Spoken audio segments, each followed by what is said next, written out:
नमस्कार दोस्तों, ज्ञानकुल के इस लर्निंग एपिसोड में आप सभी का स्वागत है।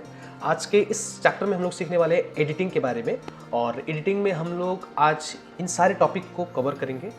और यहाँ पे हम एडिटिंग ग्रुप में फाइंड एंड सेलेक्ट ऑप्शंस को भी हम लोग सीखेंगे। तो सबसे पहले हम सीखने वाले हैं कंटेंट ऑफ अ सेल, यानी कि कोई सेल, जो सेल के अंदर हम लोग टेक्स्ट या फिर नंबर या फिर कोई भी डेटा एंट्री करते हैं, जैसे कोई टेक्स्ट या नंबर या कोई फार्मूला, उसको कैसे एडिट किया जाता है। एंड देन हम सीखने वाले हैं अंडू एंड रीडो के बारे में। फिर हम जानेंगे फाइंड, रिप्लेस, और फिर हम देखेंगे गो टू और गो टू स्पेशल कमांड का कैसे इस्तेमाल किया जाता है। एंड देन फिर हम लोग सीखेंगे सिलेक्शन के बारे में। तो चलिए इसे शुरू करते हैं। ओके, मैंने यहाँ पे एक डेटा एंटर करके रखा हुआ है, तो उस पर हम देखने वाले हैं कि जो सेल के अंदर लिखी गई है डेटा यानी कि कंटेंट, उसको हम कैसे एडिट करते हैं।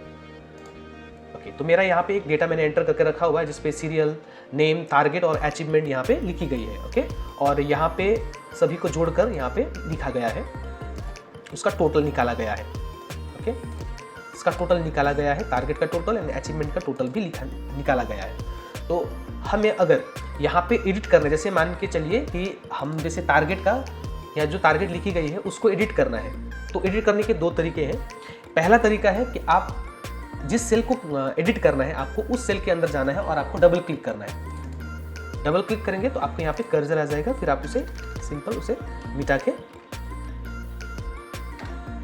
एंटर करके आप उसे एडिट कर पाएंगे। सिंपल आपको डबल क्लिक करना है, काटना है या फिर ऐड करना है टेक्स्ट को, ऐसे आप कर सकते हैं। नंबर को भी सेम वैसे ही कर सकते हैं आप, जैसे यहाँ पे 30,000 लिखी गई है, डबल क्लिक करना है, आप इसे एडिट कर सकते हैं कुछ इस प्रकार से।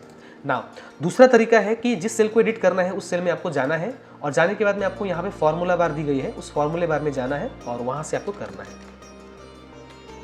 Like this. ओके, तो ये था हमारे जो डेटा है, डेटा में टेक्स्ट या नंबर जो भी है उनको कैसे एडिट किया जाता है। तो उसका दो तरीका हमने सीखा। तो इन सेम वे उसी प्रकार से हम हमारे फॉर्मूला या फिर फंक्शन को भी एडिट कर सकते हैं। जैसे यहाँ पे इन सभी का टोटल निकाला गया है सम फंक्शन से। ओके, तो जो फॉर्मूला लगी गई है यहाँ पे, फॉर्मूला बार में आपको दिख रहा होगा, आप सिंपल यहाँ पे क्लिक करके इसे एडिट करके भी कर सकते हैं, ऐसे एडिट कर पाएंगे। अगर कभी कुछ गलत आप लिखते हैं या फिर गलत एरर हो जाता है तो उसको आप इस तरीके से एडिट कर सकते हैं। या फिर आपको जिस सेल को एडिट करना है, फिर सिंपल जहाँ पे फॉर्मूला लगी हुई है उसको डबल क्लिक कर देना है और वहाँ से भी आप कर सकते हैं, ऐसे एडिट करके एंटर। राइट, और सम टाइम क्या होता है कि हम खुद से भी फॉर्मूला क्रिएट करते हैं। जैसे मुझे इन सभी को जोड़ना है यहाँ पे, तो मैं क्या कर रहा हूँ, इक्वल्स टू प्लस साइन देता हूँ, फिर ये सेल दूसरे सेल को लेता हूँ, फिर प्लस D5 प्लस D6, यानी कि D6 तक के सेल को मैंने सिलेक्ट कर लिया है और एंटर। तो जो फॉर्मूले है वो फॉर्मूला हम लोग खुद से भी क्रिएट कर सकते हैं। जैसे मैंने यहाँ पे किया D2 से लेकर D6 तक मैंने ऐड किया हुआ है। ओके, इसे डबल क्लिक करके भी आप यहाँ पे एडिट कर सकते हैं। जैसे F6 लिख देता हूँ, तो इसको भी ये ऐड ले रहा है, कुछ इस प्रकार से आप कर सकते हैं। मिटाना है, सिंपल यहीं से भी कर सकते हैं या फॉर्मूला बार से भी कर सकते हैं, ऐसे मिटाना है।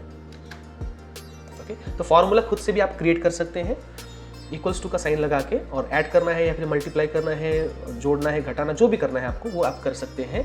खुद से भी आप बना सकते हैं फॉर्मूला को, तो वो फॉर्मूला को भी आप कुछ इस प्रकार से एडिट कर सकते हैं। ओके, तो नेक्स्ट है undo and redo. Undo and redo का मतलब होता है कि जैसे अभी मैंने जस्ट सपोज मैं यहाँ पे अभी मिटा रहा हूँ ये।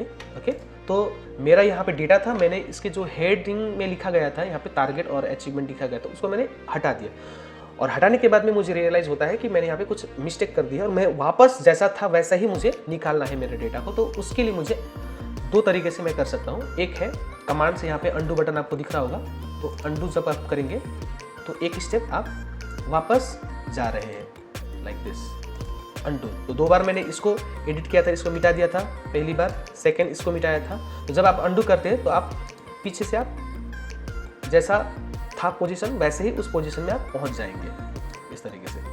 और अंडू करने के बाद में अब अंडू एक्शन को भी फिर आपको वापस जाना है, तो आप उसको रीडू कर सकते हैं। यहाँ पे रीडू बटन दी गई है, कुछ इस प्रकार से अंडू करके आप देख सकते हैं कि क्या क्या आपने वर्क किया था अपने डेटा के ऊपर। और और अंडू जितनी बार आप अंडू करते हैं, यानी कि जितनी बार आप पीछे चले जाते हैं, उसको वापस निकालने के लिए आप फिर रीडू करते हैं। तो अंडू करने का शॉर्टकट तरीका है Ctrl+Z। ओके, जैसे मैं यहाँ पे मिटा देता हूँ 2, 3 और 4, ये 4 बार मैंने एक टास्क किया 1 by 1, राइट। तो उसे आप वापस 1 by 1 आप वापस उसे निकालना चाहते हैं तो आपको अंडू करना है। अंडू यहाँ से भी आप कर सकते हैं, अंडू अंडू अंडू अंडू, और अंडू एक्शन को फिर आपको अंडू, जितनी बार अंडू एक्शन आपने किया उन सभी को अंडू एक्शन वापस आपको चाहिए, तो सभी को आप जो भी आपने अंडू एक्शन किया था उसको वापस आपको चाहिए, तो आप फिर उससे आप रीडू कर सकते हैं। रीडू, ओके, हट गई। और उसी प्रकार से फिर अंडू करना है आपको शॉर्टकट की से भी कर सकते हैं, Ctrl+Z। कंट्रोल दबा के, कंट्रोल कीज दबा के आपको दबाना है J, कंट्रोल प्रेस करके आपको दबाना है C, ऐसे। और रीडू के लिए आपको कंट्रोल प्रेस करके Y प्रेस करना है, लाइक दिस। ओके, तो Ctrl+Z से आप वापस चले जाते हैं पीछे की ओर, और रीडू से फिर जितनी बार पीछे आप चले गए थे उसको फिर वापस आप आगे की ओर आ जाते हैं। ये है हमारा अंडू एंड रीडू। जब आप प्रैक्टिस करेंगे तो आपको अच्छी तरीके से और समझ में आ जाएगा। नाउ अब हम बात करते हैं फाइंड के बारे में। फाइंड यानी कि खोजना, यानी कि जब कभी भी हमारा जो बहुत सारा डेटा एंट्री किए हुए होते हैं, जैसे कुछ डेटा को आप एंटर करते हैं, जैसे मैंने यहाँ पे सिर्फ और सिर्फ 5 लोगों के बारे में यहाँ पे लिखा हुआ है, तो हो सकता है आपके पास बहुत बड़ा सा डेटा आपके पास में है, तो उस बहुत बड़े से डेटा में आपको किसी पर्टिकुलर एक सेक्शन को खोजना है। जैसे मुझे इस सेक्शन में मैं आपको दिखा देता हूँ, यहाँ पे मुझे खोजना है राम, ओके, या फिर नेहा मुझे खोजना है। तो उसके लिए सिंपल आपको चाहिए फाइंड एंड सेलेक्ट, आपको बटन में जाना है एडिटिंग ग्रुप में, यहाँ पे फाइंड बटन आपको दिख रही होगी, तो फाइंड में आपको क्लिक कर देना है, तो आपके पास एक फाइंड डायलॉग बॉक्स आ जाएगा। तो फाइंड डायलॉग बॉक्स में आपको यहाँ पे लिखना है जो आपको चाहिए। ओके, तो मुझे यहाँ पे चाहिए नेहा। नेहा, जब आप फाइंड नेक्स्ट करेंगे तो यहाँ पे आपको नेहा सेलेक्ट हो जाएगा, यानी कि नेहा का जो सेल है वो सेल सेलेक्ट हो जाएगा। अब मैं दूसरा यहाँ पे कुछ लिख के दिखा देता हूँ, राम, फाइंड नेक्स्ट, यहाँ पे राम सेलेक्ट हो रही है। ओके, अब इसी को हम कर सकते हैं शॉर्टकट की से। उसके लिए मुझे प्रेस करना है अपने कीबोर्ड से Ctrl+F, कंट्रोल दबा के F प्रेस करना है, और उससे भी आपको फाइंड एंड रिप्लेस का डायलॉग बॉक्स आ जाएगा। अब यहाँ पे मुझे जो खोजना है, जैसे मुझे सूरज खोजना है, फाइंड सूरज अभी यहाँ पे सिलेक्ट हो चुका है। इस प्रकार से आप बड़े डेटा में आप किसी पर्टिकुलर सेक्शन में डायरेक्टली खोज कर आप पहुँच जा सकते हैं ना। अब हम बात करते हैं रिप्लेस के बारे में। तो रिप्लेस के लिए आपको जाना है सिंपल, यहीं पे फाइंड एंड सेलेक्ट कमांड में जाना है। यहाँ पे आपको रिप्लेस दिख रहा होगा, इसे आपको प्रेस करना है। रिप्लेस का मतलब होता है कि एक पर्टिकुलर सेक्शन या सेल में जो लिखी गई है उसको हटा के दूसरा कुछ ऐड कर देना। जैसे मुझे यहाँ पे मैं चाहता हूँ सूरज को फाइंड व्हाट, यानी कि कंप्यूटर खोजेगा पहले सूरज कहाँ पे है, उसके बाद में रिप्लेस विद, यानी कि किस चीज़ से, किस टेक्स्ट से आपको रिप्लेस करना है। मैं यहाँ पे धीरज लिखने वाला हूँ, तो सूरज को हटा के धीरज यहाँ पे रिप्लेस हो जाएगी। पहले मैं फाइंड कर लेता हूँ कहाँ पे है सूरज। ओके, तो जब मैं फाइंड क्लिक करता हूँ तो कंप्यूटर दिखा रहा है यहाँ पे सीट 1 में इतने नंबर सेल पे सूरज यहाँ पे है, ऐसा दिख रहा है। अब मैं चाहता हूँ इसको रिप्लेस करना, तो मैं इसे सिंपल रिप्लेस कर देता हूँ। जब मैं रिप्लेस करता हूँ तो आप देख सकते हैं यहाँ पे रिप्लेस हो चुकी है, सूरज हटकर धीरज हो चुकी है। यहाँ पे भी आपको दिख रहा होगा वैल्यू धीरज। ओके, तो इस प्रकार से आप कर सकते हैं। लेकिन अगर आप रिप्लेस ऑल कर देते हैं तो जितने जगह पे सूरज लिखा गया है वो सारे के सारे जगह पे धीरज आ जाएगा, यानी कि जो फाइंड व्हाट में लिखी गई है वो सारे के सारे रिप्लेस हो जाएंगे। जो रिप्लेस विद में आप लिखेंगे उससे रिप्लेस हो जाएगा। ओके, लेकिन आप चाहते हैं कि एक एक करके देखना चाहते हैं, और देखने के बाद आप रिप्लेस करना चाहते हैं, तो सिंपल आपको फाइंड नेक्स्ट करते हुए आपको देखना है। चलिए मैं इसे दिखा देता हूँ। मैं यहाँ पे भी एक राम लिखता हूँ। ओके, हो सकता है कि आपका डेटा में 2-3 लोगों के नाम सेम नाम हो, ऐसा हो सकता है। मैं रिप्लेस कर रहा हूँ ना, मुझे इसको करना है, ठीक है। तो मैं यहाँ पे राम के जगह पे लक्ष्मण लिखने वाला हूँ, तो मैं फाइंड करता हूँ। तो यहाँ पे मेरा अभी कर्सर, मेरा ये वाला सेल जो है राम वाला सेल वो सिलेक्ट हो चुका है, लेकिन मुझे इसे रिप्लेस नहीं करना है। तो मैं क्या करूँगा, आगे की ओर बढ़ूंगा। तो आगे की ओर बढ़ने के लिए मुझे फाइंड नेक्स्ट को क्लिक करना है। अब ये वाला राम सिलेक्ट हो चुका है, तो अब मैं यहाँ पे रिप्लेस करने वाला हूँ। तो सिंपल मुझे रिप्लेस बटन को प्रेस करना। अगर मैं रिप्लेस ऑल कर देता हूँ तो ये दोनों के दोनों राम चेंज हो जाएंगे। मैं यहाँ पे सिंपल रिप्लेस कर देता हूँ। ओके, नाउ सी, ये राम चेंज नहीं हुआ, सिर्फ और सिर्फ ये राम यहाँ पे चेंज हुआ है। ओके, अगर मैं रिप्लेस कर देता तो यहाँ पे दोनों के दोनों यहाँ पे चेंज हो गए हैं। तो कुछ इस प्रकार से आप रिप्लेस को कर सकते हैं। और रिप्लेस करने का शॉर्टकट की है Ctrl+H। अब जैसा था वैसे करने के लिए मुझे अंडू करना है, राइट। अभी हमने सीखा था तो मैं इसे अंडू कर देता हूँ। ओके, तो मैं पीछे वापस चला गया और जैसा था वैसे पोजीशन में मैं पहुंच चुका हूँ। ओके ना, अब हम बात करते हैं गो टू कमांड के बारे में। गो टू कमांड का मतलब होता है कि इसे पर्टिकुलर एक जगह पे आपको पहुंचना है, तो उसके लिए हम गो टू कमांड का इस्तेमाल करते हैं। तो जैसे यहाँ पर रेफरेंस में लिखी गई है सेल का एड्रेस मुझे लिखना है, जैसे मुझे जाना है G10 में जाना है जस्ट सपोज, तो मैं यहाँ पे G10 लिख देता हूँ और जब मैं ओके क्लिक करता हूँ तो मैं अभी G10 में यहाँ पे पहुँच चुका हूँ, राइट। ऐसे आप कर सकते हैं। गो टू में जाना है, अच्छा गो टू को भी हम लोग शॉर्टकट से हम लोग निकाल सकते हैं। उसके लिए मुझे कंट्रोल प्रेस करके अपने कीबोर्ड से कंट्रोल प्रेस करके G प्रेस करना है।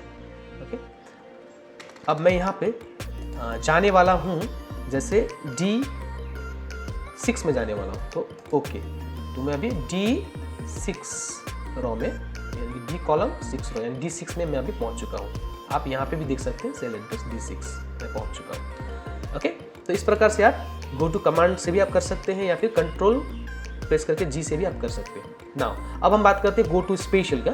गो टू स्पेशल का हम लोग पर्टिकुलरली एक सेक्शन में जाने के लिए इस्तेमाल करते हैं। जैसे यहाँ पे बहुत सारी चीज़ें दिख रही है आपको, तो इसमें से आपको कुछ चीज़ें ही आपने सीखा है। जैसे फार्मूला हमने सीखा हुआ है थोड़े बहुत, तो फार्मूला में मुझे जाना है। तो जैसे मेरे इस सीट में जिस जगह पे फार्मूला लगी हुई है उस जगह पे मैं डायरेक्टली पहुँच जाऊँगा।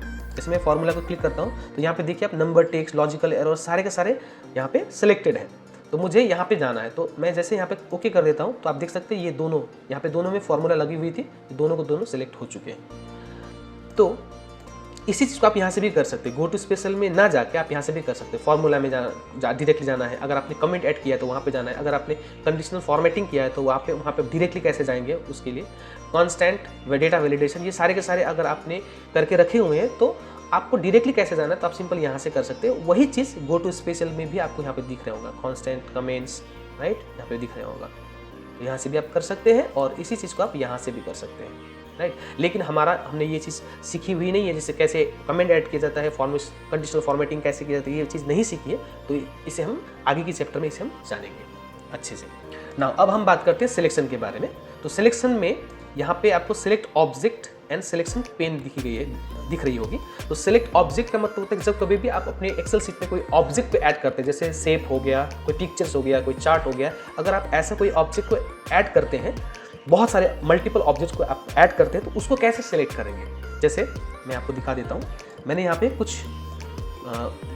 कुछ इमेजेस रखे हुए हैं। जैसे मैं इसे सिलेक्ट करना है, सिंपल आपको क्लिक करना है, राइट, ऐसे क्लिक करने से सिलेक्ट हो जाता है। लेकिन हो सकता है कि आपके पास में बहुत सारे मल्टीपल ऑब्जेक्ट्स हैं, यानी कि मल्टीपल शेप्स या पिक्चर्स ऐसे कुछ लगे हुए हैं, तो आपको इसको कैसे सिलेक्ट करना है एक ही बार। जैसे मैं इसे MS वर्ड में आप ऐसे क्लिक करके ड्रैग करते थे तो ये सिलेक्ट हो जाती थी सारे के सारे, लेकिन यहाँ पे हो नहीं रही है, सिंपल एक को आपको क्लिक करना पड़ रहा है, राइट।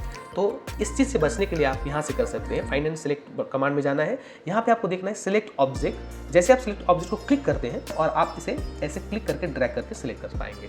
नाउ सी, अभी तीनों के तीनों सिलेक्ट हो चुके हैं। ओके, अब इसे हटाना है तो आपको सिलेक्ट ऑब्जेक्ट को ही क्लिक करके हटाना है ना। अब ये सिलेक्ट नहीं हो पा रही है, राइट। तो इसका इस्तेमाल हम लोग करते हैं मल्टीपल ऑब्जेक्ट को सिलेक्ट करने के लिए। ओके, अब इसके नीचे दी गई है सिलेक्शन पेन। सिलेक्शन पेन का इस्तेमाल होता है, जैसे सिलेक्शन पेन जब मैं क्लिक करता हूँ तो यहाँ पे दिख रहा है कि हमारे इस सेल में 3 ऑब्जेक्ट्स लगे हुए हैं और इस ऑब्जेक्ट में किसी पर्टिकुलर एक ऑब्जेक्ट या 2 ऑब्जेक्ट को आपको सिलेक्ट करना है, तो आप यहाँ से आप कर सकते हैं। जैसे पिक्चर नंबर 3 ये वाली सिलेक्ट हो गई, पिक्चर 2 अभी ये वाली सिलेक्ट हो रही है, पिक्चर 3 ऐसा सिलेक्ट हो रहा है। ओके, हम शो ऑल, हाइड ऑल ऐसा कर सकते हैं, हाइड करना है या फिर शो करना है, आप यहाँ से कर सकते हैं। इस आइकॉन से भी कर सकते हैं आप, हाइड एंड शो। ओके, अगर इस पेन को हटाना है तो क्लोज बटन को क्लिक कर देना है। तो ये था हमारा एडिटिंग, और एडिटिंग में फाइंड एंड सिलेक्शन ग्रुप के बारे में, और उसके बाद हमने जाना था अंडू एंड रीडो के बारे में। तो आई होप ये वीडियो आपके लिए बहुत ही हेल्पफुल रहा होगा। अगर ये वीडियो आपको पसंद आया है तो हमारे वीडियो को लाइक करें, कमेंट करें, दोस्तों के साथ में इसे शेयर करें और हमारे चैनल को सब्सक्राइब जरूर करें। मिलते हैं नेक्स्ट वीडियो में, तब तक के लिए गुड बाय, थैंक यू।